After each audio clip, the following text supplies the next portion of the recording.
Bienvenidos a una nueva edición de Visión Geopolítica, en esta ocasión para hablar de la crisis de los refugiados. De estos refugiados que huyen de la guerra, que huyen de la violencia, que huyen de la miseria, como en realidad haríamos cualquiera de nosotros si nos viéramos en su misma situación. Una situación verdaderamente dramática en la que creo firmemente que todos debemos intentar proporcionarles una vida y un futuro mejor a ellos y a sus hijos. Y para hablar de este tema tan sumamente importante, tenemos con nosotros a Gemma Pinjol. Gemma, bienvenida. Viene desde Barcelona, ha hecho un gran esfuerzo por acompañarnos en esta edición. Gemma es licenciada en Ciencias Políticas y ha dedicado toda su joven vida a las políticas de inmigración y también de integración. Ha sido jefa de gabinete de la Secretaría de Estado de Inmigración.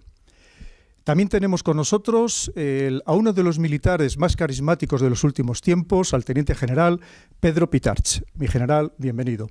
El teniente general Pitarch lo ha sido todo en el ejército español, fue director general de Política de Defensa, también comandante general del Cuerpo de Ejército Europeo en Estrasburgo y además durante sus 3 misiones en Bosnia y Herzegovina durante la guerra participó muy activamente precisamente en colaborar en la protección de los refugiados y para ello llegó a instalar campos de refugiados. También tenemos con nosotros a un periodista considerado el mayor experto nacional en lo que es el Magreb y especialmente en Argelia, este gran periodista que es conocido por todos ustedes, Ignacio Zembrero. Ignacio, bienvenido. También tenemos, en último lugar, pero también muy importante, su colaboración, a un gran analista militar, periodista, expolítico y además habitual también de los medios de comunicación, que es Gustavo Morales. Gustavo, bienvenido. Voy a empezar la primera pregunta con usted, si me lo permite, Gemma. ¿Cree usted que esto de verdad es la crisis de los refugiados o en realidad es la crisis de la Unión Europea a costa de los refugiados? Es decir, esa Unión Europea que está quedando en auténtica evidencia ante este desastre humanitario que ya no tiene a sus puertas, que tiene dentro de ella. Creo que efectivamente es importante entender que lo que está pasando en Europa es solo una pequeña punta de un iceberg que es mucho más grande. La crisis de los refugiados para nada pasa en escenario europeo.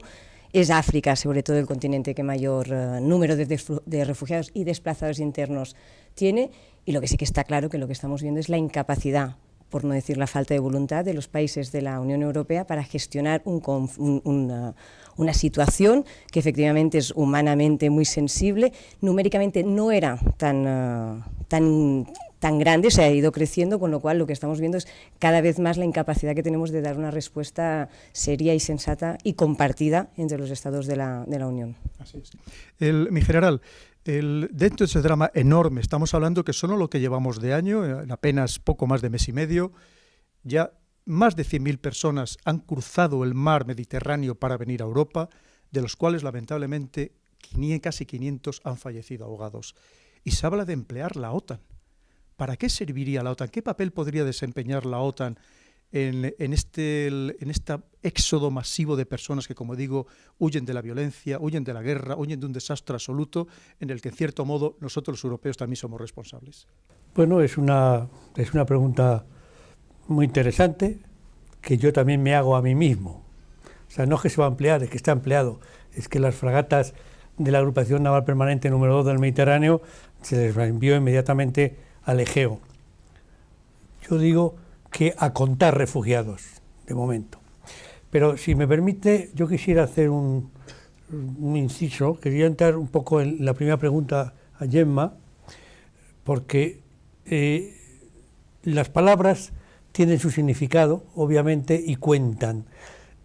Esta, primero, no es una crisis, no sé si han nombrado la palabra en algún momento, creo que sí, pero no es de refugiados, o no es de refugiados solamente, que este es un dato, en mi opinión, importante del problema, puesto que en ese flujo enorme de personas, de seres humanos, que desde Turquía pasan a las islas del Egeo y del Egeo al continente y de ahí a Macedonia y hacia el norte, se calcula que solamente el 40% son sirios, que son los supuestamente refugiados.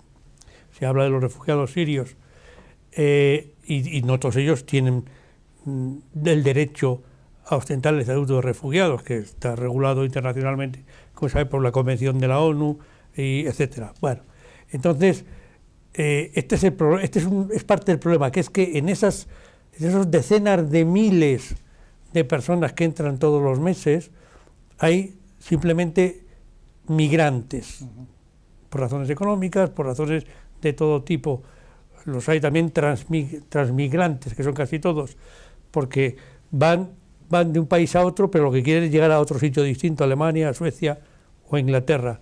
Por tanto, este es un tema que hay que verlo desde esa perspectiva, que Europa se está mostrando incapaz de lidiar con este toro, pero también es que el toro es mucho toro, porque no es exactamente como se dice. Y con lo de la OTAN ya retomo la primera parte y termino. Efectivamente, yo hoy por hoy no le veo ningún papel, más que son unos medios militares, en este caso fragatas, son barcos que tienen capacidad de hacer salvamento marítimo, como cualquier otra embarcación, etcétera, pero vamos, son digamos, plataformas de combate. Y entonces, bueno, pues no le veo yo el papel muy claramente. No me gusta, primero porque no es un empleo adecuado de los medios, y en segundo lugar porque lo que hace es acercar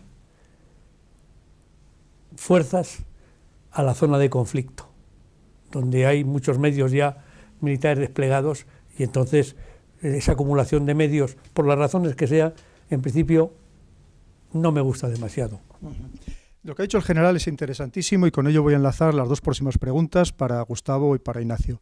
Gustavo, el general decía que estas embarcaciones, estos navíos de guerra de la OTAN, o incluso los que están en la misma misión de la Unión Europea, lo que están haciendo es una misión de salvamento, pero no es así, o sea, podría hacerlo. Lo que están haciendo es una misión de control y vigilancia. Precisamente lo que se les acusa es de que lo que no están haciendo es salvamento y rescate, algo que contraviene a las convenciones internacionales, empezando por la de Montego Bay, que es obligatorio rescatar a la gente que está en una situación de apuro en el mar. ¿Cómo lo ve usted esto, Gustavo? ¿Cree que están haciendo mucho más las ONGs como Médicos Sin Fronteras o incluso los bomberos españoles por rescatar de verdad a esta pobre gente? ¿Y por qué no lo están haciendo las fuerzas militares si es que esa sería su obligación? Es que las fragatas de la Alianza Atlántica no están allí para rescatar a la gente, están para controlar el tráfico ilegal de personas, están para detener a los buques, están para identificar a los capitanes de esos buques, están para identificar a los marineros de esos buques, que para los cuales el tráfico de refugiados es un negocio, es tráfico de carne humana. Esa es la misión que tienen esas fragatas. Evidentemente esa misión no borra que tengan que ceñirse al derecho internacional, es decir, rescatar a los náufragos, se produzcan, etcétera, etcétera, aunque también podemos hablar bastante de eso, de los rescates de náufragos a lo largo de la historia, porque por ejemplo un país como Inglaterra ordenó que fueran ametrallados los náufragos de los buques alemanes y de los submarinos alemanes allá por la Segunda Guerra Mundial. Es decir, que el derecho internacional cuando hay guerra no cuenta demasiado. Segundo, ya hay flotas allí, está el portaaviones francés de Gaulle, hay flota norteamericana, hay flota rusa también por la zona, que también están para otra cuestión, que en este caso es la guerra en Siria, pero también están obligadas por esas leyes del mar. Pero lo que es fundamental en el caso de la OTAN es que se ha enviado a esa gente a identificar quiénes están beneficiándose de ese tráfico de personas. Lógicamente, tirando del hilo, llegarán a la familia Erdogan, llegarán a Turquía, que es la que tiene el gran grifo de los 2.700.000 refugiados dentro de su país, y cuando quiere algo de Europa, y cuando Europa se le niega, o cuando Europa le ha entregado solo 3.000 millones de euros, cuando ellos pedían 8.000 millones, abren la espita y pasan refugiados hacia la pobre Grecia, que bastantes problemas tiene como para los que está recibiendo. En estos momentos hay 169.000 refugiados registrados ya en Grecia y en Italia, a los cuales no se les ha dado ningún destino en ningún momento. Creo que hay 500 y pico personas, 600, corríjame si me equivoco, que son las únicas que han pasado por esas oficinas de registro, porque según el convenio de Dublín, todas aquellas personas tienen que registrarse en el lugar en que entran, en este caso a la Unión Europea. ¿Está ocurriendo esto? No. Hay 13 países de los 28 que forman parte de la Unión Europea que no están cumpliendo en ningún caso la ley de la solidaridad. Suiza se ha dado a sí mismo un año sabático. Eslovaquia no quiere saber nada del asunto, se escudan en los sucesos que tuvieron lugar en Colonia. Alemania está dando marcha atrás con respecto a lo que dijo inicialmente. Inglaterra ha dicho que ellos ponen 3.000 millones de libras esterlinas, pero que se queden en Turquía. Es decir, en estos momentos, entonces, los refugiados no son solo un problema humanitario, que es el problema principal, sino que demuestra, uno, que la Unión Europea, como ya demostró en la guerra de los Balcanes, es inoperante, es ineficaz, es incapaz de tomar una decisión de política internacional conjunta y mucho menos respaldarla militarmente. Dos, que se ha pasado del efecto Elián, se ha pasado el efecto de aquella foto de un niño blanco, por cierto, en una playa turca, colocado al efecto por los turcos para provocar esa sensación. Y tres, que las mafias siguen beneficiándose y mucho de este tráfico de personas. Lógicamente esas mafias no son unas mafias malvadas italianas que habitan en Sicilia o Cerdeña, son gente muy importante y son gente que tiene muchos lazos. En este caso estoy hablando del hijo y de la hija del presidente de Turquía, de Tayyip Erdogan, también beneficiario del robo de petróleo en Turquía, hacia Turquía, que es el que realiza por parte de Daesh en Siria y en Irak. Con respecto a lo que hablábamos de los afganos, gran parte de esos refugiados que están viniendo aquí son afganos ahora. Afganos que nosotros nos habíamos olvidado totalmente. ¿Por qué? Porque el 95% de casi 6 millones de afganos que están fuera de su país están en Irán y en Pakistán, y eso a nosotros no nos importa. En Irán y en Pakistán han tenido problemas, porque a pesar de que ser ambos pueblos musulmanes, los afganos tienen una forma de comportarse bastante de acción directa, digámoslo de una forma suave, y están comenzando ahora a venir hacia Europa, igual que también lo están comenzando a hacer los iraquíes, hartos de la dictadura sangrienta de Saddam Hussein, hartos de la liberación sangrienta de George Bush y hartos de un sistema que lo único que ha hecho ha sido dar la vuelta a la tortilla. Cuando la minoría suní reprimía a la mayoría chií, ahora en este caso la mayoría chií está reprimiendo a la minoría suní. Muchísimas gracias, Gustavo. Ha abierto tantísimos flecos que nos va a costar casi trabajo cerrarlos. Efectivamente, ya durante los años 80, esos 6 millones de afganos tuvieron que huir de su país durante la guerra con los soviéticos, y en cambio aquí no nos enteramos porque no nos afectaba. Y eso es lo que le iba a preguntar a Ignacio. Antes lo han dicho el general, lo ha dicho Gustavo. Estamos hablando que casi la mitad, el 47%, son sirios, un 25% son afganos, pero las otras nacionalidades que les siguen, aproximadamente un 12%, iraquíes, iraníes y pakistaníes. Y eritreos, y luego ya podríamos hablar de nigerianos, pero estamos hablando, fíjese, estamos hablando de sitios muy conflictivos, o no tanto, que están aprovechando ciertamente la confusión para también a lo mejor aprovecharse del sistema. Pero yo creo que se nos está olvidando una cosa muy importante, Ignacio, y usted como gran experto en el Magreb, no solamente hablar de los refugiados que ya están viniendo.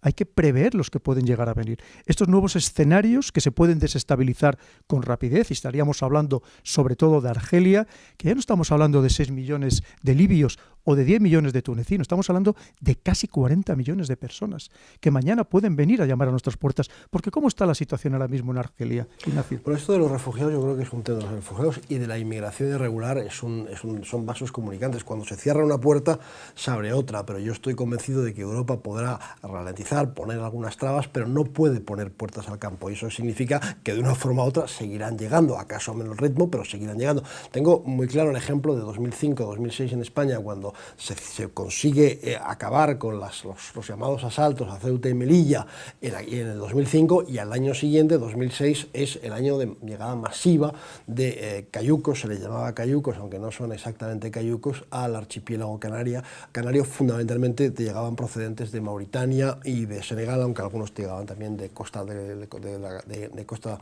un poquito más abajo, de Guinea, del Golfo de Guinea y también del Sahara Occidental. Efectivamente, el fenómeno, digamos, turco-griego hace que hoy en día lleguen menos refugiados desde Libia. Probablemente habrá refugiados o inmigrantes irregulares, probablemente el número de inmigrantes que había en Libia habrá bajado. Yo recuerdo que hace un año el gobierno británico fue el único que se atrevió a dar una estimación de cuánta gente había en Libia, esperando poder dar el salto, y la cifra es brutal, es de entre 450.000 y medio millón de personas que estaban en aquel momento en Libia para intentar dar el salto a Italia o a Malta, los pocos que consiguen llegar a Malta. Bueno, yo creo que efectivamente hay otro país al lado de Libia que es Argelia, que es un vecino inmediato. Basta con recordar que la costa de Almería en línea recta está a 130 kilómetros de la costa argelina, es decir, están al lado, son vecinas.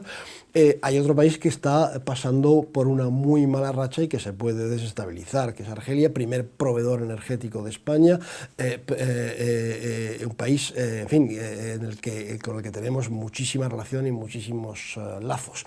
Y Argelia tiene varios problemas. Yo diría que el principal problema que tiene hoy en día es la brutal caída del precio de los hidrocarburos. Es una economía totalmente subvencionada. El 98% de las exportaciones argelinas son hidrocarburos. El 60% de los ingresos del Estado argelino, del presupuesto argelino, vienen de los hidrocarburos, y hoy en día ya no le salen las cuentas. El déficit presupuestario de 2016, que ahora no recuerdo de memoria, pero es brutal, y eso que ya están recortando mucho las subvenciones de una economía en la que todo está subvencionado: la luz, el agua, el pan, en fin, muchísimas cosas están subvencionadas.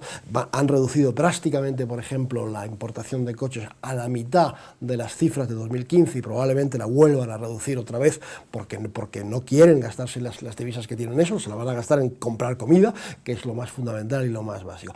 Argelia, a ese problema de crisis económica a causa del precio del petróleo, se añade otro problema, y es la lucha de clanes que hay por el poder entre lo que llamaríamos el clan Bouteflika, el clan del presidente, que está muy enfermo, no puede viajar ni siquiera dentro de su propio país, no puede ir a recibir al aeropuerto a los huéspedes extranjeros. Un general que ahora está en la cárcel dijo que tenía media hora de lucidez al día, y que era gracias a las inyecciones que le ponían con algún producto químico que hacía que se espabilara y después volvía a caer en el letargo. Ese es el jefe de Estado que tiene la primera economía del Magreb, un país de 40 millones de habitantes. Y se dice que el que de verdad ostenta en buena medida el poder es su hermano Said, mucho más joven, que efectivamente trabaja a diario en la presidencia y que está rodeado de un grupo de militares. Y frente a él pues ha habido toda una serie yo que llamaría sobre todo la vieja guardia militar, el servicio secreto militar, el DRS, que era un auténtico Estado dentro del Estado, etcétera, que ha intentado oponerse al avance, a la toma del poder, digamos, clandestina o de Said Bouteflika, del hermano, y que por ahora pues no lo ha conseguido. Es más, hay dos generales de los más prestigiosos en la cárcel. Uno ha sido condenado a 5 años de cárcel, el que fue durante 20 años el jefe de la lucha antiterrorista, está en la cárcel y ha sido condenado a 20 años. Otro de los generales más prestigiosos no solamente está en la cárcel, no ha sido todavía condenado, sino que empezó el pasado fin de semana una huelga de hambre reivindicando el derecho a que un magistrado le interrogue para saber de qué le acusan, de qué es lo que le reprochan. Hay mucho malestar en determinados sectores del ejército. Entonces tenemos la crisis económica y la lucha de clanes. Yo creo que estos son dos ingredientes que nos hacen temer que Argelia tenga un futuro complicado. Y efectivamente, si el país tiene un futuro complicado, dejará de controlar sus fronteras, cosa que hace con bastante eficacia, en todo caso, su costa, porque hay muchos jóvenes argelinos, y no solamente argelinos, subsaharianos, etcétera, que de una forma o de otra pues intentan salir de Gazaouet, etcétera, de zonas cercanas a Almería o a Murcia, o de zonas cercanas a la isla de Cerdeña, para intentar también emigrar, y esto no lo consiguen porque ahí están la Guardia Costera y la Gendarmería argelina que lo impide. Entonces, yo creo que si Argelia se desestabiliza, no solamente dejará de controlar sus fronteras y pueden llegar inmigrantes deseosos, inmigrantes por supuesto, primero de África subsahariana, pero no solo pueden llegar de otros lugares, de Siria, etcétera. Hay una vía que pasa por, pequeña, discreta vía, que pasa por Argelia y que llega a Melilla de inmigrantes, sino que también, aparte de los propios argelinos pueden estar interesados en salir del país. De hecho, y con esto ya acabo este largo monólogo, de hecho hemos visto, y esto es un fenómeno interesante, a esa pequeña escala, pero lo hemos visto, que decir que hay marroquíes y argelinos que, aprovechando que no necesitan visado para ir a Turquía, pueden llegar al aeropuerto de Argel o de Casablanca y embarcar con un pasaporte, evidentemente, en el primer vuelo a Estambul. Hay 3 vuelos diarios hoy en día entre Casablanca y Estambul, pues van a Turquía y de ahí intentan incorporarse de una manera u otra al flujo de inmigrantes para llegar a Europa. Y entre los agresores, entre comillas, porque no son presuntos, que no han sido todavía juzgados, etcétera, detenidos por las agresiones a mujeres en la Nochevieja en Colonia, la gran mayoría son argelinos y marroquíes que habían llegado haciéndose pasar por refugiados y que habían subido de ahí. Esta gente utiliza hoy en día esa vía muy tortuosa, muy complicada, pero claro, si tuviera la oportunidad de llegar directamente de llegas la vuelta a Almería, pues probablemente lo haría, en vez de dar la vuelta a medio Mediterráneo, o que digo yo, a todo el Mediterráneo, para llegar finalmente a Bulgaria o a Macedonia.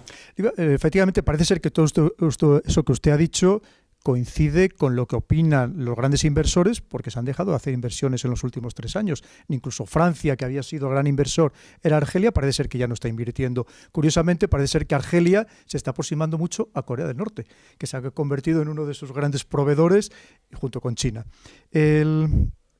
Pero yo lo que quería decir, si en caso de que estos refugiados o estos emigrantes argelinos llegaran a salir de su país, ¿cree usted que vendrían a España o se irían sobre todo a Francia por la proximidad, no solo geográfica, sino también del idioma, incluso casi cultural, porque allí tiene muchos compatriotas suyos? ¿O cree que se intentarían en otros países de Europa? A ver, el trayecto, porque esta gente no coge el avión, el trayecto les lleva, porque no hay muchas, pero hay de vez en cuando pateras que llegan de Argelia, el trayecto les lleva en España a Almería, Murcia, a veces Baleares, y en alguna ocasión remota, alguna patera ha llegado excepcionalmente a Alicante, y es ahí donde llegarían. Después ya veremos lo que pasa.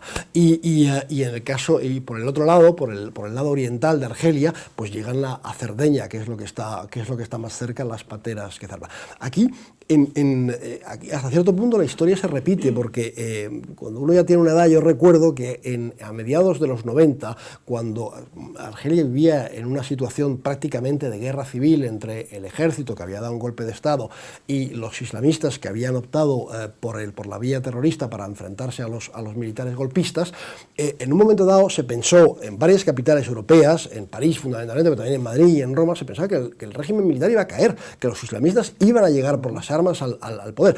Era una hipótesis que se estaba contemplando, y entonces se preveía que decenas de miles de argelinos intentarían de una forma o de otra huir del país, porque no querían vivir bajo un régimen islámico, el FIS, el Frente Islámico de Salvación, que entonces, cuya rama militar luchaba contra el ejército en aquellos años, no son los hermanos musulmanes, o no eran los hermanos musulmanes, son gente mucho más radical, que quería establecer una república islámica en toda guerra, en toda regla, y evidentemente, como mínimo, encarcelar a sus adversarios políticos. Y esa hipótesis se estuvo contemplando, no sucedió. El ejército, con métodos brutales, expeditivos, etcétera, ganó la guerra. No ha acabado del todo el terrorismo. Argelia sigue siendo azotada por el terrorismo. El año pasado, curiosamente, no suele suceder todos los años, pero el año pasado las autoridades dieron un balance del número de víctimas del terrorismo, 190 y tantas en un año, fundamentalmente en lugares remotos, ya no en la capital y en todo su entorno, que es un entorno más o menos hoy en día seguro. Pero eso es otro problema más. Recordaremos que la mayor operación, el mayor secuestro que se ha producido en África fue en 2013 en In Amenas, en la enorme planta gasística que está en el sur del país, donde dirigidos por el terrorista Mokhtar Belmokhtar, un grupo de terroristas, en su mayoría tunecinos, por cierto, se adueñaron de la planta, y en la refriega que se produjo cuando el ejército argelino intervino, pues hubo 30 y tantos muertos, en su mayoría trabajadores occidentales, o por lo menos no argelinos, de la planta. Aquel secuestro tuvo la siguiente consecuencia en los meses, para demostrar la interrelación, tuvo la consecuencia para España y para Italia. Las exportaciones argelinas a Italia cayeron en los meses posteriores un 14%, y las exportaciones argelinas a España, de hidrocarburos estoy hablando, evidentemente, cayeron un 6%. Eso demuestra nuestra compenetración con el vecino argelino. Efectivamente, Gemma, tenemos esa relación muy íntima con un África que duplica su población cada 20 años. Con lo cual, teniendo en cuenta que gran parte de los países de África vive una situación muy inestable, cuando no de guerra abierta, Sudán del Sur, República Centroafricana, Somalia, Nigeria, Mali, en fin, tantos países. Hay que pensar que estas olas de refugiados van a seguir llegando, con lo cual quiere decir, ¿dónde habría que poner el límite? ¿Hasta dónde Europa podría ser económicamente capaz de sostenerlos como creo que se debe sostener? Es decir, si tú traes a alguien a tu casa, es para darle las mismas ventajas que das al resto de tus hijos, no para tenerle como ciudadanos de segunda.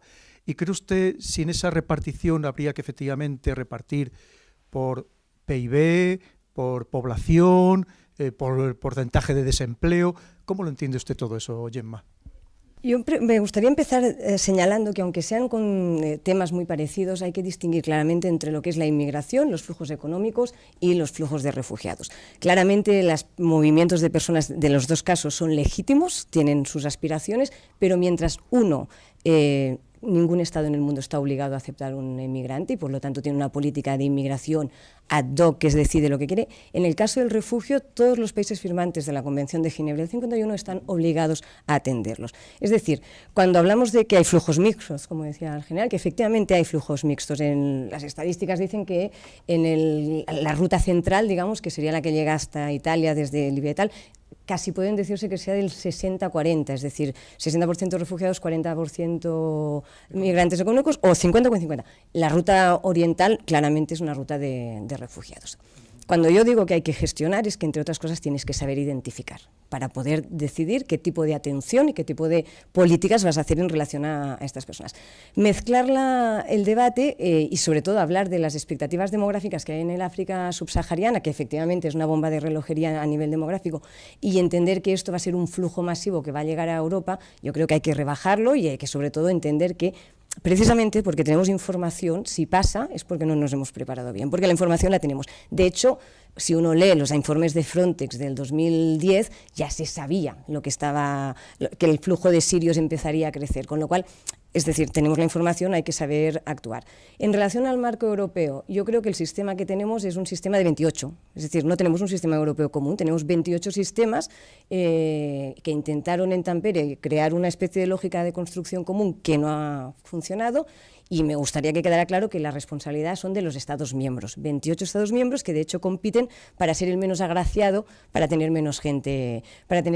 Con lo cual, tenemos un sistema que, por naturaleza, y bajo la lógica de Dublín, que es por donde entran, allí se quedan y se tiene que tratar, es un sistema que lo que genera es una competición a menos, a ver quién menos ofrece para poder atender menos, porque esto es un gasto público y entonces explicarlo en un entorno, además como el que tenemos, es complicado. Yo creo que sí que hay que replantearse la lógica de la perspectiva europea. Yo soy de las que cree que más Europa sería una solución. Es decir, yo soy de las que cree que tendríamos que plantear una política de asilo europea con un plan de reasentamiento común, que quiere decir que a cada país le tocaría un volumen anual X relacionado al PIB, a los impuestos, al paro, al crecimiento, a todos los elementos que queramos poner encima de la mesa, en eso no creo que haya problema, y a partir de aquí, cuando hay una situación de influjo por alguna situación más compleja, simplemente se trata de distribuir estas cuotas a través. Lo que no me parece para nada motivo de orgullo, digamos, es que en las fronteras europeas, que son de las fronteras más seguras del mundo,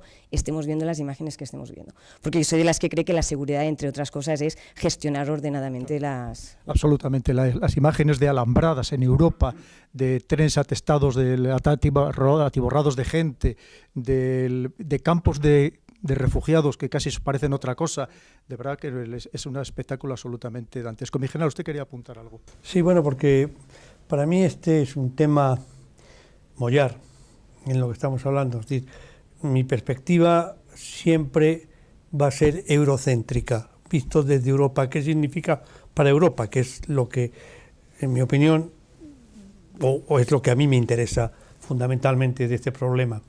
El problema de los llamados refugiados, para entendernos, es un problema polifacético, o sea, abarca todo. Se ha hablado de la cuestión económica, yo creo que no es la fundamental. Abarca desde lo humanitario, que es lo primordial, porque hay seres humanos que están muriendo y se están ahogando y están pasando todo tipo de tribulaciones, y va hasta lo político. Pero claro, el tema es que una cosa es la lógica del humanitario y otra cosa es la política, porque lo humanitario es de esencia moral, donde la intención cuenta tanto como el resultado, pero lo político, el resultado es lo que cuenta, es lo primordial.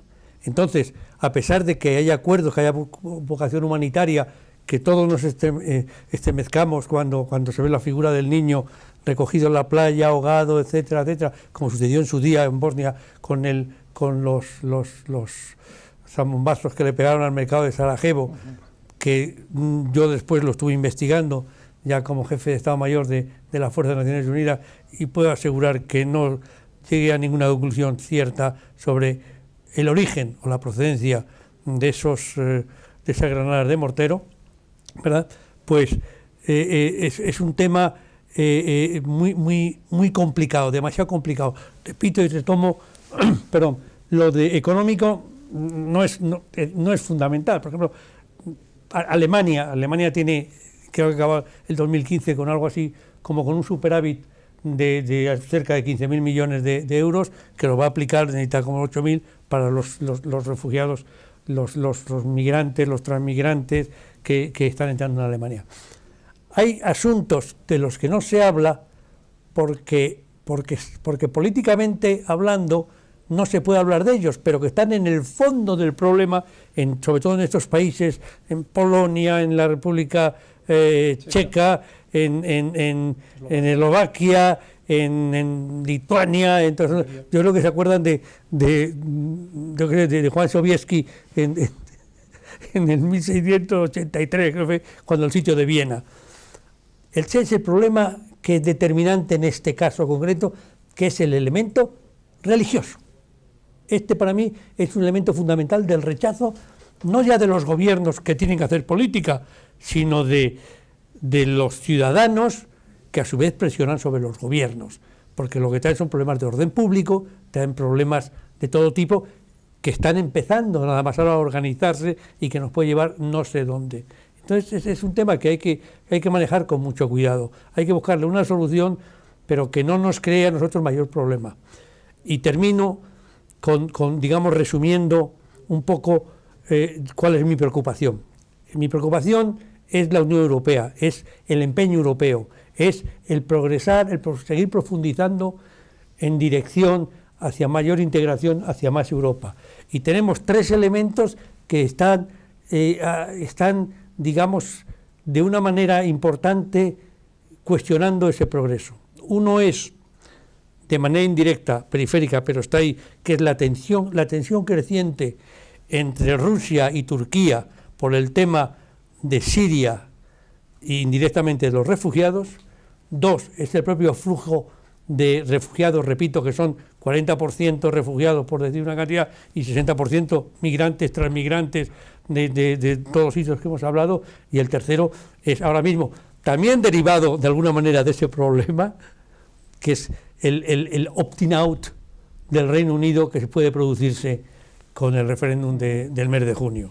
Sí. Esto es lo que a mí me preocupa. Y le pregunto a usted también, que quiere hablar y le pregunto, efectivamente este grupo de Visegrado, como bien ha citado el general, Hungría, Polonia, República Checa, Eslovaquia, ellos argumentan que es que ellos en su territorio no tenían prácticamente musulmanes. Estamos hablando que Hungría oscilaba entre el 0,5% de la población, República Checa el 0,2% y Eslovaquia el 0,05% de la población. Y luego, entonces esto les asusta muchísimo. Y además ellos se consideran que en su momento fueron los que pararon la expansión del Imperio Otomano, en cierta manera. ¿Eso les puede servir de verdad de justificación? Hoy en día en esta Europa que deberíamos estar integrados, tener una política de verdad común, teníamos una definición auténtica de refugiado y sobre todo adoptar las mismas medidas iguales en todos los países para todos los refugiados, ¿o qué significa esto? ¿Cómo lo ve usted? Solo para añadir, porque además me gusta lo que había comentado, yo creo que una de las cosas claras que tenemos que entender es que la manera fácil de acabar con un flujo de refugiados es solucionar el problema en origen. Es decir, la pobreza es mucho más complicada de solucionar, mucho más complicada en el sentido que es más a largo plazo. Las soluciones en origen es lo que pararía los flujos de entrada. En este sentido es verdad que no es una cuestión económica, pero que sí que se ha construido en Europa como un tema de qué límites tenemos, qué capacidad de acogida y todo. Yo creo además, pero que es importante señalarlo, que la mayoría de las personas que están llegando, sirianos por ejemplo, y en el caso español específicamente, lo que piden no es asilo, sino que piden protección subsidiaria, que es una protección que se da y se puede luego, se levanta, digamos, de manera más fácil, porque la mayoría de ellos querrá volver a su país de origen. Eso quiere decir que tenemos que gestionar cosas de manera temporal y cosas a más largo plazo. Y en relación al grupo de Visegrado, una de las cosas que tienen que entender es que a más largo plazo Europa ha cambiado. Esa Europa que ellos se han construido en su imaginario, porque es una construcción además muy reciente, no existe. ya no existe y además ya no nos interesa, no es esta Europa blanca, masculina de 60 años, que ellos creo que es el modelo que tienen en sus parlamentos mayoritariamente, eso ya no es la realidad. La realidad es mucho más plural y mucho más diversa. ¿Qué es complicado gestionar la diversidad? Pues seguramente no es lo más fácil. ¿Que hay instrumentos muy útiles para hacerlo y que no hay ningún problema y que el conflicto no siempre tiene que derivar en grandes confrontaciones, sino que el conflicto a veces es lo que promueve el motor y el crecimiento? O sea, Alemania se está gastando mucho dinero en refugiados, está creando también mucho empleo a través de gente que atenderá a los refugiados, y el otro día el Fondo Monetario decía que un 1% del PIB también vendrá de esto. La diversidad en las empresas genera riqueza, porque no tiene que generarlo en los países. Yo creo simplemente que, y esto sí que es una cosa que yo he notado en esta crisis, que además de poner en reto y en riesgo toda la Unión Europea y hasta la libre circulación, ha abierto una fractura que nosotros no nos dimos cuenta que existía en 2004, o algunos sí y no lo pusieron encima de la mesa, que es que el concepto étnico de la Europa del Este no es el concepto étnico que teníamos en la Europa occidental. Nosotros no hablábamos de etnias, no teníamos este margen del lenguaje. En cambio, en los países del Este esto ha sido siempre un tema mucho más marcado, mucho más tal. La mezcla de esto es lo que estamos viendo, el choque. Hay una especie de fractura de conceptos, no nos entendemos, oímos cosas que suenan raras, y el hecho de que, por ejemplo, Eslovaquia dijera que no quiere acoger refugiados musulmanes es que vulnera directamente la Convención de Ginebra. Entonces, este no sería el modelo de Europa que tendríamos que construir.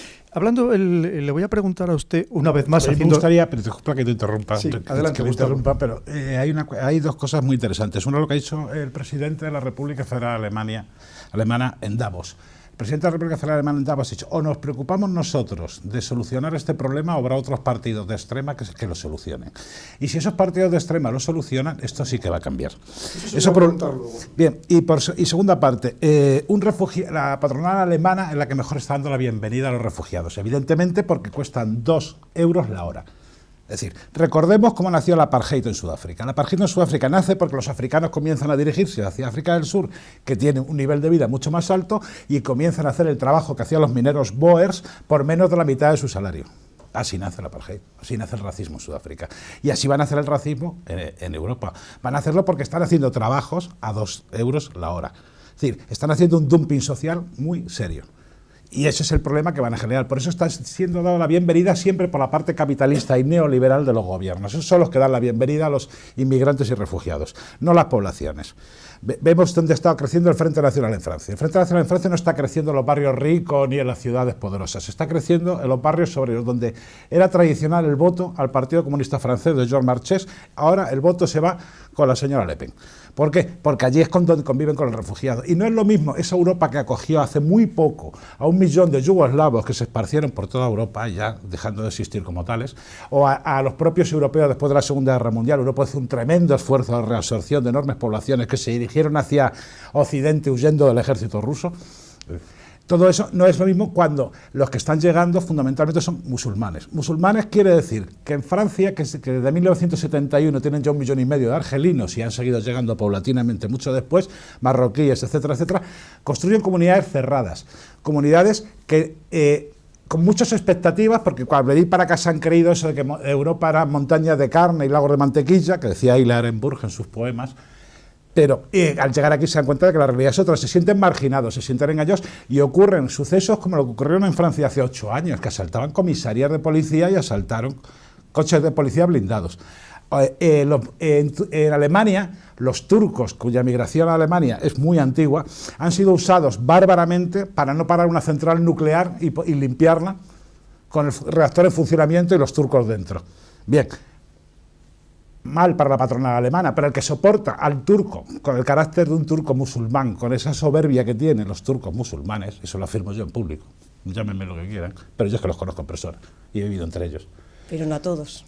A todos los que conozco. No, es que quiere decir que el problema al final lo que tenemos es esto. Sí, pero lo que tenemos es una realidad. Sí, no, y esa es la realidad, y la realidad es que el propio presidente de la República Federal Alemana se da cuenta de que esto es un caldo de cultivo para los partidos de extrema derecha. Estas cosas hay que trabajarlas. Bien, pero es un caldo de cultivo por el comportamiento de estos musulmanes. Bueno, es decir, los sucesos de colonia que no han sido exclusivos, que también han tenido lugar en Suecia, han tenido lugar en Alemania, y la policía y los bienpensantes lo han ocultado mientras han podido, hasta que la prensa y sobre todo las redes sociales lo han ido sacando al público. Es decir, ¿por qué? porque se aplica un doble rasero. No, hay una cuestión importante, señor. Usted llega aquí, estos son sus derechos, estos son sus deberes y se le va a aplicar el Código Penal como al resto de los mortales. Eso es lo que no está ocurriendo. Y eso es lo que puede hacer crecer, sí. ¿En qué país de Europa no se aplica la normativa a un ciudadano extranjero? Te presento un marroquí que se fue a presentar en una comisaría por violación y le dijeron que volviera después del fin de semana.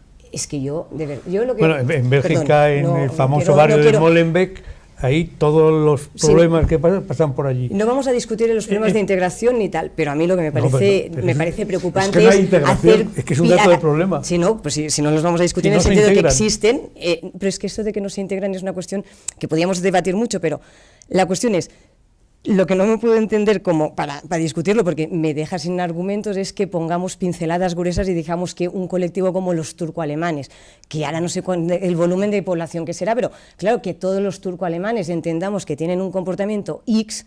Claro, es que es como, mire, sí, pero perdón, me vas a permitir simplemente... Perdón, no quiero entrar en eso, pero es que me de problema este tipo, yo no puedo discutir eso. Sobre esto hay muchísimos falsos rumores, muchísimos, excesivos, efectivamente aprovechados por ese populismo de extrema derecha, por grupos sociales como Pegida, o por la nueva Alternativa para Alemania, que por cierto ya es la tercera fuerza política en Alemania, con más del 12% de la intención de voto. Francia la segunda. Algo realmente alarmante, que puede convulsionar toda Europa, que así empezaron otros conflictos. Concretamente, los asaltos a las mujeres, por supuesto, execrable y condenable en Colonia durante la Nochevieja. De los 58 detenidos, se ha demostrado fehacientemente que solo 3 eran refugiados. Es decir, este dato hay que dejarlo muy claro. Pero la información que se dio... Yo incluso pienso, y usted me lo dirá, el problema Gemma, es que 50 eran musulmanes. Y el problema es que no está en el Corán, no es una aplicación, está en el Corán, está en los hadices del profeta, lo importante está en el concepto que tienen de la mujer. Yo no sé cuánta gente, pero yo he ido a Indonesia, que es el país musulmán más grande del mundo, y a mí no me ha pasado nunca nada. Tampoco es que haya ido 50.000 veces ahora para parecer que... Pero quiero decir que yo, de verdad, en estos temas, creo que se puede hablar siempre. Hay que ponerlos encima de la mesa clarísimamente. Yo trabajo muchísimo en el mundo local. En el mundo local es donde pasan estas cosas y hay que hablar con todo el mundo y preocuparlo. Pero lo que no podemos intentar es resolver problemas de convivencia específicos empaquetando a la gente en grupos grandes, no por nada, sino porque esto no soluciona el problema de convivencia y sí da fuerza a estos partidos de extrema derecha. Entonces, claro, será buenista intentar hacerlo así. Yo ya esto lo reconozco, pero es que yo siempre preferiré ser buenista que malista. Yo le voy a preguntar a... Es que había un punto que no hemos tocado, no se toca tampoco, y quizás no de tiempo. Ha sido usted el que ha abierto la brecha de esta polémica. Pero que quede ahí también apuntado. Vamos a ver. Nosotros decimos los musulmanes. No, mire usted, los musulmanes, hay chiíes, hay suníes, hay wahabíes, hay alawis, y entre ellos se dan de lo lindo, están en guerra. No hace falta poner ejemplos, estamos todos de acuerdo en ello. Bien, de todos ellos, o sea, aquí no estamos solamente en Europa, se están islamizando poquito a poquito con estos grupos, con musulmanes, no, musulmanes que son cada uno de su rama y que antes o después, en función de la masa crítica que tengan, puede ser que sus guerras, las que están teniendo en sus lugares de origen, nos las trasladen aquí a Europa. Este es un punto que creo que no se está tocando, pero que para mí es importante, haciendo un poco de perspectiva y mirando hacia el futuro. Si me permites, pongo un ejemplo desde una fundación saudí, posee un canal de televisión en España que se llama Córdoba Televisión Internacional, donde en varias ocasiones han salido imanes, especialmente uno, el imán de Fuenlabrada, dedicándose desde ahí a arremeter contra la creciente presencia chií o chiita en España, a arremeter contra la fundación que ha abierto el año pasado en Madrid Ali Sistani. Ali Sistani es uno de los grandes dirigentes teológicos del Islam chiita y que abrió el año pasado una fundación. Es decir, que esa guerra de la que usted habla, en cierta medida, afortunadamente es solo verbal, pero la tenemos aquí, es decir, la tenemos en la propia España, donde desde un canal financiado por Arabia Saudí o por una fundación saudí se atiza a los chiitas que intentan, digamos, expandirse por España. Le voy a hacer una pregunta a usted, pero primero me voy a dirigir a Gemma. Tengo una pendiente con usted, Ignacio. Gemma, yo creo que incluso la palabra integración no es adecuada. Y mucho menos asimilación. Nadie tiene por qué asimilarse a nadie. Yo creo que la palabra adecuada sería incorporación a la sociedad. Es decir, que una persona, el error que podemos cometer precisamente con estos refugiados es cuando a lo mejor les podemos radicalizar, es cuando no se les incorpore de verdad en la sociedad y se les mantenga subvencionados en barrios marginales, que es un poco la experiencia que ya hemos tenido en otros países de Europa, porque hemos de saber que donde hay más radicales en Europa es precisamente donde mayores beneficios sociales se les dan. Recordemos que eminentemente en España, en el resto de Europa, hay otras culturas, voy a decir, otras religiones que no están integradas ni asimiladas a la sociedad. Podríamos hablar de chinos, de judíos, y en cambio están perfectamente incorporados a la sociedad. Efectivamente, y todos son ciudadanos desde el punto de vista del derecho exactamente iguales. Yo la pregunta que le hago, efectivamente, ¿no cree usted que a lo mejor el error lo podemos cometer porque se habla mucho de que en ese millón de personas, cómo no, que vendrá gente de todo, perturbados, ladrones, pues como si cogieran 1 millón de madrileños? Pero ¿no cree usted que dentro de ese millón de personas, si no sabemos incorporarles y tratarles bien, es cuando de verdad les vamos a radicalizar y cuando vamos a crear nosotros mismos el problema a medio plazo para que efectivamente surjan estos extremismos que pueden destruir completamente el escenario de democracia y de orden que tenemos ahora mismo en Europa? Yo de verdad sé que va a sonar muy manido, pero me encanta que me haga esta pregunta porque es que este es el tema. O sea, nosotros, además, es la típica cosa que pasa cuando hay crisis, que se recorta dinero precisamente de las políticas de incorporación que usted le llama, que en general en Europa intentamos ahora llamarlas políticas de gestión de la diversidad, porque al final lo que estamos diciendo es, somos una sociedad diversa por distintas razones, porque tenemos mucha diversidad en Europa que no queremos reconocer, pero existe, porque es propia y también es incorporada, y esta diversidad hay que gestionarla. Y hay espacios donde ahora hay grupos que antes estaban marginados que también reclaman su espacio en el escenario público, y esto complica la convivencia. Entonces, esta gestión de la diversidad, en la que la inmigración forma parte, pero no es la única. Y además el tema de la religión hay que empezar a desvincularlo de la inmigración, porque ya hay muchos musulmanes, y de hecho la mayoría de los que han salido hacia esto que son europeos de nacionalidad. Esto es el gran, es decir, que la diversidad está aquí. Entonces, ¿cómo gestionamos esto de una manera que efectivamente no creemos espacios de exclusión? Porque donde hay espacios de exclusión es mucho más fácil luego los procesos de radicalización y sobre todo de lucha contra un sistema que te dice que tienes las oportunidades pero no te las da. Eso es una de las grandes cosas que pasó, y yo creo que es lo que está muchas veces detrás de las quemas de coches en las banlieues francesas. Es una de las sensaciones de tú eres ciudadano francés de pleno derecho pero no tienes todas las oportunidades. Y esto genera mucha frustración, que luego un discurso más simplificado a algunas personas, porque eso tampoco es general, puede ser que les llegue y les brille. Entonces, el trabajo está aquí, en cómo somos capaces de incorporar en igualdad de derechos, deberes y oportunidades. Y efectivamente, y eso lo hemos visto en la experiencia en muchas ciudades europeas, meter a las poblaciones inmigradas en barrios segregados, darles un poco de dinero, porque tampoco estamos hablando de que la mayoría de gente, en el caso de los refugiados, tienen una ayuda, pero es una ayuda que tampoco es siempre, ni es eterna, ni te permite vivir, aunque muchos se lo crean, te permite vivir de manera muy alegre. Pero en cualquier caso, todas estas políticas que acaban segregando a las comunidades, lo que generan al final es una rotura de la convivencia. La inversión tiene que estar en políticas generales que garanticen que los ciudadanos que compartimos estamos... Le prometo a Ignacio que mañana voy con él, pero le voy a hacer una pregunta ya muy breve al general, que se nos va escapando el tiempo.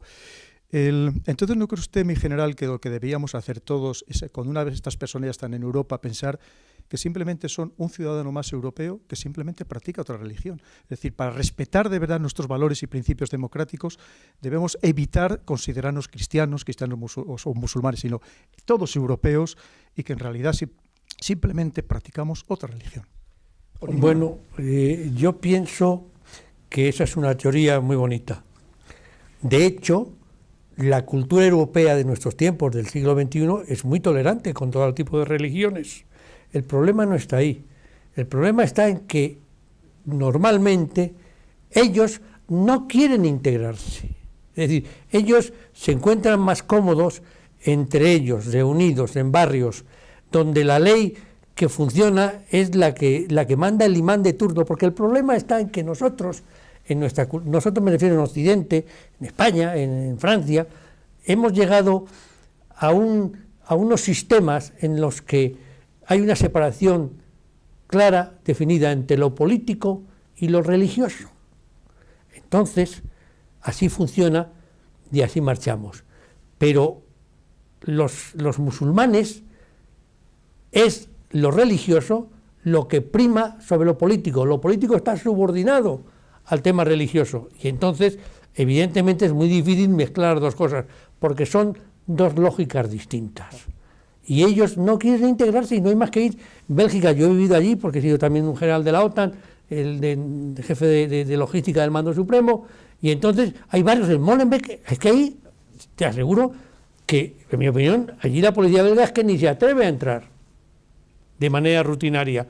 O en el barrio del Midi, que está pues a tiro de piedra de la Grand Place. Es decir, y ahí van todos con sus vestidos y con sus cosas y con sus costumbres y la fiesta del Cordero y tal, todo muy respetable, pero no le digas tú que se vayan a otro sitio, porque aparte de ellos que ya los que están allí, los cristianos, para entendernos, tampoco quieren ya tener una gente que se automargina y que quiere irse por sus normas. Por tanto, es muy difícil de mezclar. Es un problema, repito, para mí es un problema muy preocupante, porque esos flujos, esos cientos de miles que entran al mes, 1,1 millón, dicen que solamente en Alemania el año 2015, eso todavía son pocos, pero se van agrandando. Y sus problemas vienen con ellos. Y aquí, en algún momento, tendremos problemas entre nosotros, que ya los empezamos a tener, en el seno de la Unión Europea, y entre unos y otros. No me gusta, no soy optimista en este sentido. Entiendo que lo que nos quiere decir también el general es que a lo mejor no nos hemos puesto desde su punto de vista, es decir, que aunque nosotros queramos incorporar a esta sociedad, a lo mejor ellos no quieren. Hay un caso que según algunos analistas dicen que es por donde puede venir uno de los grandes problemas dentro de Europa, que es Bosnia. Actualmente en Bosnia es donde existe el mayor porcentaje con respecto a la población de radicales de islamistas. Algunos apuntan que Bosnia podría acoger entre 30 y 50.000 musulmanes, refugiados musulmanes. ¿Cree usted que esto, como dicen algunos, podría convertirse casi en el corazón de Europa, en un campo de entrenamiento de islamistas que se esparcieran, y además blancos, que se esparcieran por toda Europa? Yo lo que sí me gustaría subrayar es que la mayoría de los refugiados que llegan a Europa o los que están en camino son gente que huye de la violencia y que huye de la violencia del Estado Islámico, del Frente al-Nusra, etcétera. Es decir, que se consideran víctimas. No son gente hasta ahora además, en contra de los vaticinios que han hecho algunos políticos españoles y sobre todo europeos, no hemos visto por ahora a terroristas en el flujo de refugiados. Yo creo además, y he escuchado a algún experto decir que si el Estado Islámico o el Frente al-Nusra quisieran introducir a terroristas, pues es mucho más fácil pedir a esos jóvenes que están ya luchando en Siria o en Irak, que tienen pasaporte europeo o que tienen permiso de residencia en Europa, que vuelvan a su casa, no por el aeropuerto de Charles de Gaulle ni por el aeropuerto de Heathrow, sino tranquilamente a través de Bulgaria, etcétera, porque son fronteras mucho menos controladas, que vuelvan a su casa con su pasaporte francés o con su pasaporte británico y que se preparen dentro para cometer un atentado. De hecho, es el caso, por ejemplo, del que cometió del que asesinó a varias personas en mayo de 2013, si no recuerdo mal, en el Museo Judío de Bruselas. Es decir, yo francamente creo que esta gente huye de la violencia. Nosotros, si estuviéramos en su lugar, y esto me parece muy importante subrayarlo, que es decir, cuando no tienen asistencia sanitaria, la mayoría de los niños que están en los campamentos de refugiados no están escolarizados, especialmente en Líbano, no están escolarizados.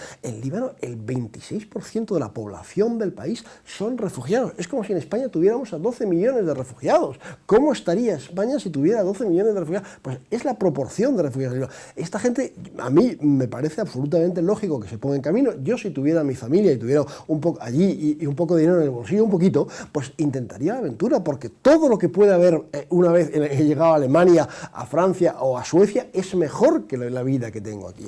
Y desde luego mi idea es básicamente reconstruir una vida que me den en la nueva sociedad una oportunidad para reconstruir mi vida y no para dedicarme al terrorismo. ¿Que hay alguno? Pues evidentemente no hay que descartarlo, pero yo repito, no creo que sea esta la vía para introducir terroristas en Europa. Hay otras, desgraciadamente, más fáciles y que están mucho más al alcance de las organizaciones terroristas. Estoy de acuerdo con ustedes más. Si quisieran aprovechar para cometer un atentado, ya hay personas radicalizadas aquí que no hace falta ni importarlas hoy en día, teniendo en cuenta cómo están vigiladas las fronteras. Lo que llama el ministro de Interior español el terrorista frustrado, aquel que ha proyectado en un momento irse a Libia y que a Siria, y que por una razón o por otra, bueno, ahora también están apareciendo europeos en los primeros estados europeos en Libia, y que por alguna razón no ha podido al final dar el salto a Siria o a Irak, que se queda en casa y que intenta perpetrar algún tipo de fechoría, entre comillas, porque es mucho más grave que una Gustavo, fechoría. yo creo que incluso estas personas, si se saben interpretar bien, pueden dinamizar enormemente las sociedades. Es decir, nosotros, lamentablemente, gran parte de la juventud europea está pensando en ser funcionario. Es decir, no ni en ser emprendedor, ni en invertir, sino en convertirse, en tener un sueldo fijo y en un horario lo más ajustado posible. En cambio, esta gente, yo creo que viene con ganas de emprender, con ganas de montar negocios. Así lo han demostrado donde han estado este tipo concretamente los sirios. Hay un ejemplo que lo expone con mucha claridad, Canadá. Es en los años de las guerras en Indochina, concretamente vietnamitas, fueron 75.000 a Canadá.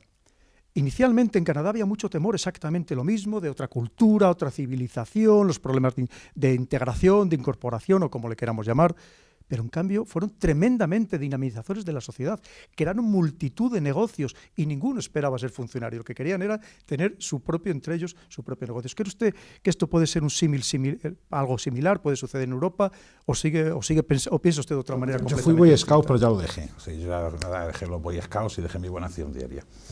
Yo creo que los sirios que están llegando son personas fundamentalmente varones, fundamentalmente en algo que se llama edad militar, así entre los 18 y los 50 años.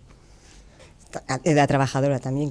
Sí, pero en un país que está en guerra, ellos huyen de esa guerra, no combaten. O sea, no están combatiendo al terror. Es lo que entendemos que haríamos todos, ¿no? No, yo no. Yo me quedaría con no quería mencionarlo. Hay que mencionar que 30% son niños. Son niños, que se supone que desaparecen 10.000. De esos niños. Esos datos son las cifras. Aquí que estáis dando cifras que no están seguras, también doy yo una que desaparecen 10.000. El otro día lo denunciaba Radio Teherán. Radio Teherán decía: los europeos secuestran a los niños para sus placeres secretos, etcétera, etcétera. Esto es lo que se está lanzando de esos países islámicos. Es decir, el sirio que tiene una formación, que es de clase media, que tiene el dinero suficiente como para venirse hasta aquí, que no es barato. Aparte de ser muy duro, no es barato. Por eso naciones como Dinamarca, y lo están copiando otras naciones, les obligan a entregar determinado dinero a la frontera para disuadir y no se vayan a Dinamarca. Bien, pero es que no son solo los sirios los que están viniendo. Es decir, esos sirios que no están aceptados en ningún caso por Arabia Saudí porque tienen una formación política, porque están acostumbrados a un debate político, porque están acostumbrados a una convivencia religiosa que existía en Siria antes del 2011, etcétera, etcétera, son una cosa aparte. Pero es que entre ellos hay afganos, hay iraquíes, etcétera, etcétera. Y esos no responden ya a ese perfil. Es decir, el sirio sí es, dentro del mundo de Oriente Medio, dentro del mundo árabe, una persona formada, una persona con estudios, una persona capaz de un debate político determinado. Eso no ocurre en Irak. No por culpa del propio iraquí, sino por culpa de la tradición histórica que ha tenido Irak desde su independencia de Inglaterra. ¿Me explico? Es decir, el problema es lo que está viniendo con. Y luego, para mí, y es una cuestión absolutamente personal, me parece muy feo irte de tu país cuando tu país está en guerra con los bárbaros, y huir. O sea, tu trabajo es combatir. Bueno, vamos a terminar ya porque nos hemos pasado del tiempo. Lo más breve posible, por favor, no más de un minuto cada uno, para responder a la misma pregunta. Entonces quedamos: ¿admitimos a refugiados? ¿No les admitimos? Si les admitimos, ¿hasta qué número? Y si les admitimos, ¿en qué condiciones? Admitimos a los refugiados, se los admitimos en las mismas condiciones que nosotros, es decir, que se les aplique el Código Penal como se aplica a todo el resto. Ajuste gestos, pero no es así, es que no es así. Déjale que ya va la última, Gustavo. ¿Qué número, qué cifra ponemos? ¿Ponemos alguna cuota? Con un porcentaje entre el PIB y el paro, porque por ejemplo en España es insultante que se estén dando subvenciones o pisos, cuando se den, porque no es verdad que se estén dando, cuando se den subvenciones o pisos, cuando hay montones de españoles que están abriendo los cubos de la basura, y lo veo yo todas las noches. Ignacio. Bueno, yo creo que no se trata, van a llegar, es decir, les admitamos o no les admitamos, van a llegar sobre todo a aquellos países donde ellos creen que van a tener una mejor acogida, donde van a tener más subvenciones, etcétera, pero van a llegar. Así que podemos intentar ordenar el flujo o podemos dejar que lleguen de forma desordenada. Es mejor intentar ordenar el flujo y ponernos de acuerdo en el seno de la Unión Europea y trabajar también con países como Turquía, Jordania o Líbano, donde está la gran mayoría de los refugiados. Pero llegar, van a llegar. Y las cifras las van a decidir en ellos, no las vamos a decir nosotros.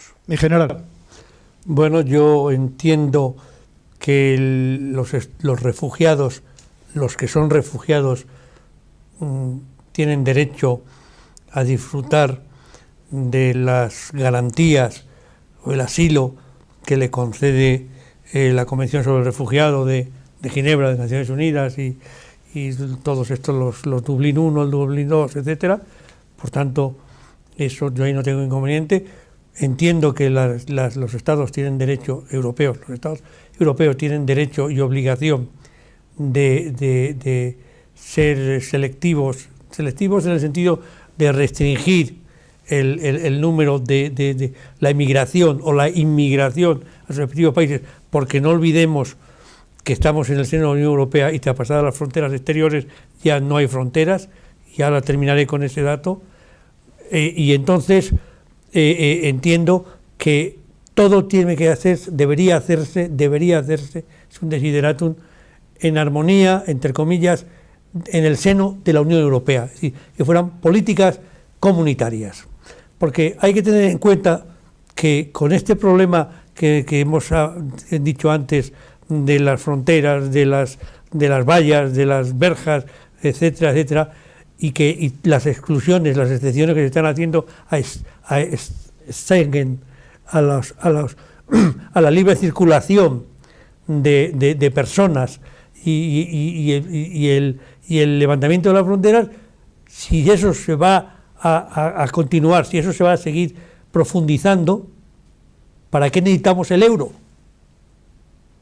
Pues, Gemma, no, pues yo simplemente decir que yo creo que hay que ceñirnos a lo que yo creo que son en los marcos en los que movemos derecho internacional público, derecho europeo y derechos estatales, y el cumplimiento de estos implica a todos, a los estados, a los ciudadanos y a los residentes. Y efectivamente comparto la idea que hay que gestionar estos flujos de manera ordenada y compartida en el marco europeo, y seguramente el impacto sería siempre mucho más positivo, porque eso también quiere decir trabajar para la convivencia en nuestras ciudades y barrios. Y hago con una pequeña anécdota. En el 38 se hizo una encuesta a la población de Estados Unidos para saber si querían recibir a judíos europeos que iban saliendo estaban ya empezando a huir de las presiones de los nazis. Y el 60% de los americanos en ese momento dijeron que no querían, porque eso venía a romper la lógica cristiana de Estados Unidos. Nadie les hizo caso. La política de Estados Unidos en ese sentido fue generosa y acogió a la población judía que huía, europea judía que huía. Y entre otras cosas de las que han pasado la historia son los estudios de Hollywood y el negocio que con ello crearon. Es decir, que yo creo que en estos temas hay que ser mucho más tranquilo y pensar las cosas que funcionan. Muchas gracias. Pues una vez más, como siempre, les hemos ofrecido una información seria, rigurosa, con personas informadas, para que ustedes se saquen sus propias conclusiones, hablando con libertad absoluta. Me gustaría que entre todos reflexionáramos sobre un tema tan sumamente importante, que a todos nos afecta, pensando que son seres humanos, que podemos ser cualquiera de nosotros. Hay que pensar que en el mundo actual es tremendamente volátil, los acontecimientos se precipitan con inusitada rapidez, de un modo tremendamente acelerado, y quizás no dentro de mucho seamos nosotros los refugiados, o a lo mejor nuestros hijos, y hemos de pensar cómo nos gustaría que nos trataran en nuestros países. Muchas gracias, como siempre, por vernos y por escucharnos, y hasta el próximo programa.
Bienvenidos a una nueva edición de Visión Geopolítica, en esta ocasión para hablar de la crisis de los refugiados. De estos refugiados que huyen de la guerra, que huyen de la violencia, que huyen de la miseria, como en realidad haríamos cualquiera de nosotros si nos viéramos en su misma situación. Una situación verdaderamente dramática en la que creo firmemente que todos debemos intentar proporcionarles una vida y un futuro mejor a ellos y a sus hijos. Y para hablar de este tema tan sumamente importante, tenemos con nosotros a Gemma Pinjol. Gemma, bienvenida. Viene desde Barcelona, ha hecho un gran esfuerzo por acompañarnos en esta edición. Gemma es licenciada en Ciencias Políticas y ha dedicado toda su joven vida a las políticas de inmigración y también de integración. Ha sido jefa de gabinete de la Secretaría de Estado de Inmigración. También tenemos con nosotros a uno de los militares más carismáticos de los últimos tiempos, al teniente general Pedro Pitarch. Mi general, bienvenido. El teniente general Pitarch lo ha sido todo en el Ejército Español, fue director general de Política de Defensa, también comandante general del Cuerpo de Ejército Europeo en Estrasburgo y además durante sus 3 misiones en Bosnia y Herzegovina durante la guerra participó muy activamente precisamente en colaborar en la protección de los refugiados y para ello llegó a instalar campos de refugiados.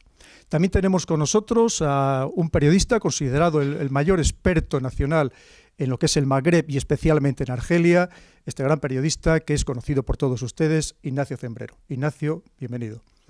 También tenemos, en último lugar, pero también muy importante, su colaboración, a un gran analista militar, periodista, expolítico y además habitual también de los medios de comunicación, que es Gustavo Morales. Gustavo, bienvenido. Voy a empezar la primera pregunta con usted, si me lo permite, Gemma.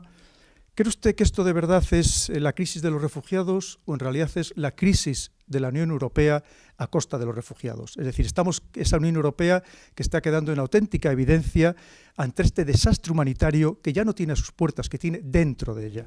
Creo que efectivamente es importante entender que lo que está pasando en Europa... Que a contar refugiados, de momento. Pero si me permite, yo quisiera hacer un inciso, quería entrar un poco en la primera pregunta a Gemma, porque las palabras tienen su significado, obviamente, y cuentan. Esta, primero, no es una crisis, no sé si han nombrado la palabra en algún momento, creo que sí, pero no es de refugiados, o no es de refugiados solamente, que este es un dato, en mi opinión, importante del problema, puesto que en ese flujo enorme de personas, de seres humanos, que desde Turquía pasan a las islas del Egeo y del Egeo al continente y de ahí a Macedonia y hacia el norte, se calcula que solamente el 40% son sirios, que son los supuestamente refugiados. Se habla de los refugiados sirios y no todos ellos tienen el derecho a ostentar el estatuto de refugiados, que está regulado internacionalmente, como sabe, por la Convención de la ONU, y etcétera. Bueno, entonces este es parte del problema, que es que en esos decenas de miles de personas que entran todos los meses hay simplemente migrantes, por razones económicas, por razones de todo tipo. Los hay también transmigrantes, que son casi todos, porque van de un país a otro, pero lo que quieren es llegar a otro sitio distinto, Alemania, Suecia o Inglaterra. Por tanto, este es un tema que hay que verlo desde esa perspectiva, que Europa se está mostrando incapaz de lidiar con este toro, pero también es que el toro es mucho toro, porque no es exactamente como se dice. Y con lo de la OTAN ya retomo la primera parte y termino. Efectivamente, yo hoy por hoy no le veo ningún papel, más que son unos medios militares, en este caso, fragatas, son barcos que tienen capacidad de hacer salvamento marítimo, como cualquier otra embarcación, etcétera, pero vamos, son digamos, plataformas de combate. Y entonces, bueno, pues no le veo yo el papel muy claramente. No me gusta, primero porque no es un empleo adecuado de los medios, y en segundo lugar porque lo que hace es acercar fuerzas a la zona de conflicto, donde hay muchos medios ya militares desplegados, y entonces esa acumulación de medios, por las razones que sea, en principio no me gusta demasiado. Lo que ha dicho el general es interesantísimo y con ello voy a enlazar las dos próximas preguntas para Gustavo y para Ignacio. Gustavo, el general decía que estas embarcaciones, estos navíos de guerra... Europa es solo una pequeña punta de un iceberg que es mucho más grande. La crisis de los refugiados para nada pasa en escenario europeo. Es África, sobre todo el continente que mayor número de refugiados y desplazados internos tiene, y lo que sí que está claro que lo que estamos viendo es la incapacidad, por no decir la falta de voluntad, de los países de la Unión Europea para gestionar una situación que efectivamente es humanamente muy sensible. Numéricamente no era tan grande, se ha ido creciendo, con lo cual lo que estamos viendo es cada vez más la incapacidad que tenemos de dar una respuesta seria y sensata y compartida entre los Estados de la Unión. Así es. Mi general, dentro de ese drama enorme, estamos hablando que solo lo que llevamos de año, en apenas poco más de mes y medio, ya más de 100.000 personas han cruzado el mar Mediterráneo para venir a Europa, de los cuales lamentablemente casi 500 han fallecido ahogados. Y se habla de emplear la OTAN. ¿Para qué serviría la OTAN? ¿Qué papel podría desempeñar la OTAN en este éxodo masivo de personas que, como digo, huyen de la violencia, huyen de la guerra, huyen de un desastre absoluto en el que, en cierto modo, nosotros los europeos también somos responsables? Bueno, es una pregunta muy interesante que yo también me hago a mí mismo. O sea, no es que se va a emplear, es que está empleado. Es que las fragatas de la Agrupación Naval Permanente número 2 del Mediterráneo se les envió inmediatamente al Egeo. Yo digo